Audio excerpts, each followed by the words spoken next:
Episode 5 Varthaman के नामांतर। जन्म समय से ही राजा सिद्धार्थ का वैभव, यश, प्रताप, पराक्रम और अधिक बढ़ने लगा था। इस कारण उस बालक का नाम वर्धमान रखा गया। बालक वर्धमान शुक्ल पक्ष की द्वितीया के चंद्रमा के समान बढ़ने लगे।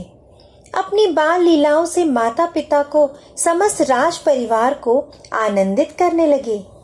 राजकुमार वर्धमान तीर्थंकर के असाधारण ज्ञान की महिमा सुनकर संजयंत और विजयंत नामक दो मुनि अपनी तत्व विषयक कुछ शंकाओं का समाधान करने के लिए उनके पास आए।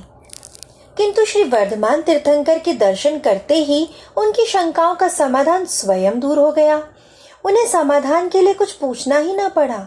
यह आश्चर्य देखकर उन मुनियों ने तीर्थंकर वर्धमान का नाम सन्मति रख दिया।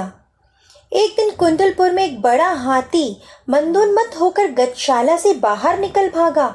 वह मार्ग में आने वाले स्त्री पुरुषों को कुचलता हुआ, वस्तुओं को अस्त व्यस्त करता हुआ इधर उधर घूमने लगा।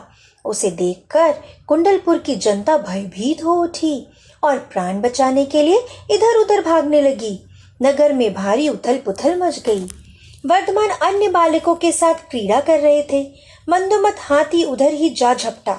हाथी का काल जैसे विकराल रूप देख खेलने वाले बालक भी भयभीत होकर इधर उधर भागे, परंतु वर्धमान ने निर्भय होकर उसका सामना किया और उसे मदरहित कर दिया। तब कुंडलपुर की जनता ने राजकुमार वर्धमान की निर्भयता और वीरता की बहुत प्रशंसा की और वर्धमान को वीर नाम से पुकारने लगे। इस तरह राजकुमार वर्धमान का तीसरा नाम वीर प्रसिद्ध हो गया। एक दिन संगम नामक एक देव अत्यंत भयानक विषधर का रूप धारण कर राजकुमार की निर्भीकता तथा शक्ति की परीक्षा करने आया। राजकुमार वर्धमान जलधर, काकधर, पक्षधर तथा अन्य किशोर बालकों के साथ एक वृक्ष के नीचे खेल रहे थे। वह विकराल सर्प फुकार मारता हुआ उस वृक्ष से लिपट गया। उसे देखकर सब लड़के बहुत भयभीत हुए। वे अपने अपने प्राण बचाने के लिए इधर उधर भागने लगे, चित्कार करने लगे। कुछ भय से मूर्छित होकर पृथ्वी पर गिर पड़े, परंतु कुमार वर्धमान सर्प को देखकर रंज मात्र भी न डरे। उन्होंने निर्भयता पूर्वक सर्प के साथ क्रीड़ा की और उसे दूर कर दिया।